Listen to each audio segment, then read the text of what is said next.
আসসালামু আলাইকুম ওয়ারাহমাতুল্লাহি ওয়াবারাকাতুহু। স্বাগতম আমাদের দাজ্জাল সিরিজের চূড়ান্ত ও ষষ্ঠ পর্বে। আগের 5 পর্বে আমরা দাজ্জালের সম্পূর্ণ পরিচয়, তার ক্ষমতা, সীমাবদ্ধতা এবং সুরক্ষার উপায় সম্পর্কে জেনেছি।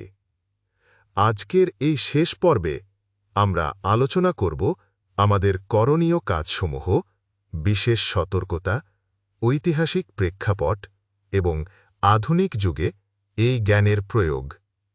এই পর্বটি সবচেয়ে গুরুত্বপূর্ণ, কারণ এখানে আমরা জানব কিভাবে আমরা নিজেদের এবং আমাদের পরিবারকে এই মহা ফিতনা থেকে রক্ষা করতে পারি। দাজ্জালের ব্যাপারে সতর্ক করার কাজটি শুধু আমাদের নবী মোহাম্মদ সাল্লাল্লাহু আলাইহি ওয়াসাল্লামই করেননি। পূর্ববর্তী সকল নবী রাসূলই তাদের উম্মতকে দাজ্জালের বিপদ সম্পর্কে সতর্ক করেছেন। আবদুল্লাহ ইবনে উমর রাদিয়াল্লাহু আনহুমা থেকে বর্ণিত হাদিসে রাসূলুল্লাহ সাল্লাল্লাহু আলাইহি ওয়াসাল্লাম বলেছেন, প্রত্যেক নবী তার জাতিকে একচোখা দাজ্জালের ব্যাপারে সতর্ক করেছেন। সাবধান, সে একচোখা, আর তোমাদের রব একচোখা নন, তার 2 চোখের মাঝে লেখা রয়েছে কাফির। এই হাদিস থেকে বোঝা যায় যে দাজ্জালের ফিতনা এত বড় যে আল্লাহ তাআলা সব যুগের নবী রাসূলদের মাধ্যমে মানুষকে সতর্ক করিয়েছেন। রাসূলুল্লাহ সাল্লাল্লাহু আলাইহি ওয়াসাল্লামের জীবদ্দশায় ইবনে সাইয়াদ নামে একটি ছেলে ছিল, যার মধ্যে দাজ্জালের কিছু লক্ষণ দেখা যেত। এর মাধ্যমে সাহাবীরা দাজ্জালের বৈশিষ্ট্য সম্পর্কে ধারণা পেয়েছিলেন। জাবির ইবনে আবদুল্লাহ রাদিয়াল্লাহু আনহুমা বলেছেন, আমরা ইবনে সাইয়াদকে দেখে দাজ্জালের চেহারা সম্পর্কে একটা ধারণা পেয়েছি। তবে পরবর্তীতে স্পষ্ট হয়েছে যে ইবনে সাইয়াদ প্রকৃত দাজ্জাল নয়। তামিম আদ-দারি রাদিয়াল্লাহু আনহু থেকে বর্ণিত একটি দীর্ঘ হাদিস রয়েছে, যেখানে জাসসাসা নামক এক অদ্ভুত প্রাণীর কথা এসেছে। এই হাদিসে দাজ্জালের অবস্থান সম্পর্কে ইঙ্গিত পাওয়া যায়। এই হাদিস অনুযায়ী দাজ্জাল একটি দ্বীপে বন্দী অবস্থায় রয়েছে এবং তার বের হওয়ার সময়ের অপেক্ষায় আছে। এই হাদিস আমাদের শেখায় যে দাজ্জালের বিষয়টি শুধু ভবিষ্যতের জন্য নয়, বরং এটি একটি বাস্তব সত্য যা ঘটবে। দাজ্জালের ফিতনা থেকে বাঁচার সবচেয়ে বড় উপায় হল ঈমানকে দৃঢ় রাখা। যাদের ঈমান দুর্বল, তারাই দাজ্জালের প্রতারণায় পড়বে। আবু সাঈদ আল খুদরি রাদিয়াল্লাহু আনহু থেকে বর্ণিত হাদিসে রাসূলুল্লাহ সাল্লাল্লাহু আলাইহি ওয়াসাল্লাম বলেছেন, যার ঈমান পাহাড়ের মতো মজবুত, দাজ্জাল তার কোনো ক্ষতি করতে পারবে না। ঈমান দৃঢ় করার জন্য আমাদের করণীয় নিয়মিত কুরআন তিলাওয়াত করা, সহিহ হাদিস অধ্যয়ন করা, ইসলামিক জ্ঞান অর্জন করা, আল্লাহর জিকির বেশি করা, নামাজ রোজা নিয়মিত আদায় করা। দ্বীনি জ্ঞান অর্জন করা অত্যন্ত জরুরি। যারা কোরআন হাদিসের সঠিক জ্ঞান রাখবে, তারা দাজ্জালের মিথ্যা দাবি বুঝতে পারবে। আবু উমামা রাদিয়াল্লাহু আনহু বলেছেন, দাজ্জালের জামানায় যাদের কোরআনের জ্ঞান থাকবে, তারা তার প্রতারণায় পড়বে না। বিশেষভাবে যেসব বিষয়ে জ্ঞান থাকা জরুরি: আল্লাহর গুণাবলী ও তাওহীদের মূলনীতি, নবুয়তের সমাপ্তি সম্পর্কে ধারণা, শেষ জামানার আলামতসমূহ, দাজ্জালের বৈশিষ্ট্য ও চেনার উপায়, ইমাম মাহাদি ও ঈসা আলাইহিস সালামের পুনরাগমনের হাকিকত। নেক আমল বৃদ্ধি: নিয়মিত নামাজ, রোজা, যাকাত, হজ এবং অন্যান্য নেক আমল করতে হবে। এগুলো আল্লাহর রহমত ও সুরক্ষা অর্জনের মাধ্যম। হুজাইফা ইবনুল ইয়ামান রাদিয়াল্লাহু আনহু বলেছেন, নেককার বান্দারা দাজ্জালের ক্ষতি থেকে নিরাপদ থাকবে। বিশেষভাবে গুরুত্বপূর্ণ আমলসমূহ: 5 ওয়াক্ত নামাজ জামাতের সাথে আদায়, নিয়মিত সূরা কাহাফ তিলাওয়াত, বিশেষত জুমার দিন, কুরআন হেফজ করা বা নিয়মিত পাঠ করা, সদকা খয়রাত ও দানের কাজ, পিতামাতার খেদমত ও আত্মীয়তার সম্পর্ক রক্ষা, সৎ সঙ্গ অবলম্বন। দাজ্জালের জামানায় সৎ ও দিনদার মানুষদের সঙ্গ অত্যন্ত গুরুত্বপূর্ণ। তারা একে অপরকে সাহায্য করবে এবং সত্যের উপর অটুট থাকবে। আনাস ইবনে মালিক রাদিয়াল্লাহু আনহু থেকে বর্ণিত, দাজ্জালের সময় মুমিনরা একসাথে থাকবে এবং একে অপরকে সাহায্য করবে। সৎসঙ্গের উপকারিতা: দ্বীনি বিষয়ে পরামর্শ নেওয়া যায়, একে অপরকে ভুল সংশোধন করা যায়, কঠিন সময়ে সাহায্য সহযোগিতা পাওয়া যায়, সম্মিলিতভাবে দোয়া করা যায়। যুবকদের জন্য সতর্কবাণী: দাজ্জালের ফিতনায় বিশেষভাবে যুবকরা আক্রান্ত হওয়ার সম্ভাবনা বেশি, কারণ তাদের মধ্যে আবেগ বেশি থাকে এবং অভিজ্ঞতা কম থাকে। আবু উমামা রাদিয়াল্লাহু আনহু থেকে বর্ণিত হাদিসে এসেছে, দাজ্জালের অনুসারীদের অধিকাংশই হবে যুবক এবং নারী। যুবকদের জন্য বিশেষ করণীয়: বিজ্ঞ আলেমদের সহচার্যে থাকা, দ্বীনি শিক্ষায় অগ্রাধিকার দেওয়া, বন্ধু নির্বাচনে সতর্কতা অবলম্বন, গণমাধ্যম এবং সোশ্যাল মিডিয়ার যাচাই করে ব্যবহার, নিয়মিত দোয়া ও জিকির করা।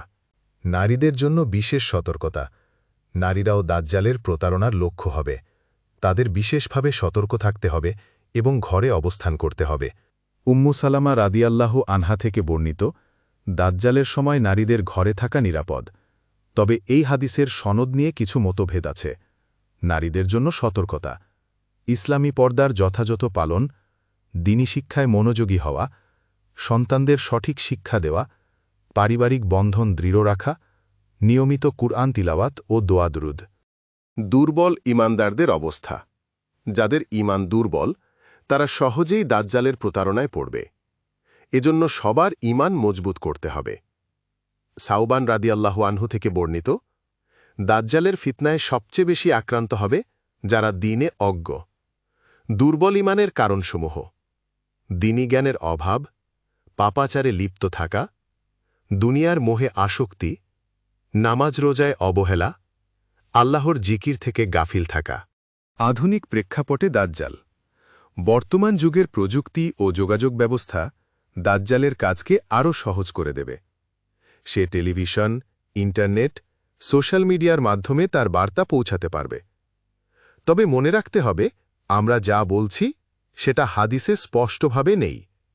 এগুলো আমাদের অনুমান মাত্র। মিডিয়ার ভূমিকা: আধুনিক যুগে গণমাধ্যমের প্রভাব অপরিসীম। দাজ্জাল এই মাধ্যমগুলো ব্যবহার করে মানুষকে প্রভাবিত করতে পারে।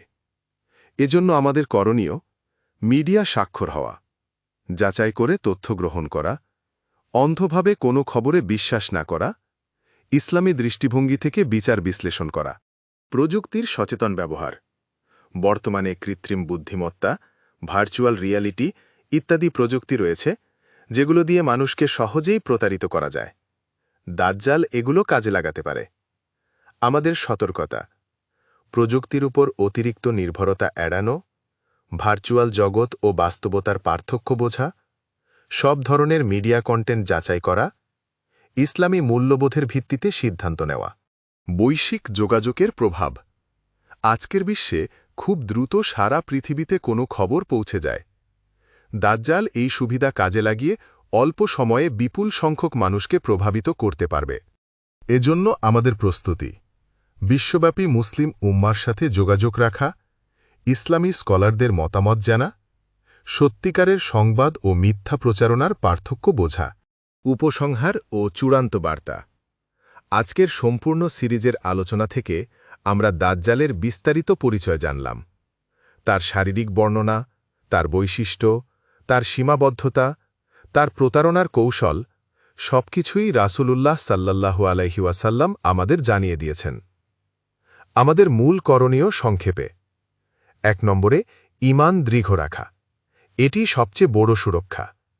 ২ নম্বরে দ্বীনি জ্ঞান বৃদ্ধি করা, কুরআন হাদিসের সঠিক জ্ঞান অর্জন।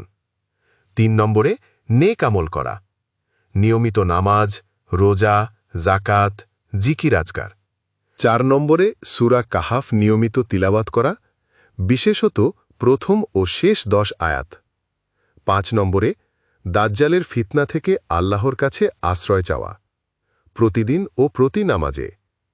৬ নম্বরে সৎসঙ্গ অবলম্বন করা, দিনদার মানুষদের সাহায্যে থাকা। দোয়া: আল্লাহুম্মা আজিরনা মিন ফিতনাতিল মাসিহিদ দাজ্জাল। রাব্বানা আতিনা ফিদ দুনিয়া হাসানাতান ওয়াফিল আখিরাতি হাসানাতান ওয়াকিনা আযাবান্নার। মনে রাখবেন, দাজ্জাল যতই শক্তিশালী হোক, আল্লাহ তাআলার চেয়ে শক্তিশালী কেউ নেই। যারা সত্যিকারের মুমিন এবং আল্লাহর উপর পূর্ণ আস্থা রাখে, দাজ্জাল তাদের কোনো ক্ষতি করতে পারবে না। আমাদের শুধু আল্লাহর উপর ভরসা রাখতে হবে, তার আদেশ নিষেধ মেনে চলতে হবে এবং দাজ্জালের ব্যাপারে সবসময় সচেতন থাকতে হবে। আপনাদের দায়িত্ব হল এই জ্ঞান অন্যদের কাছে পৌঁছে দেওয়া।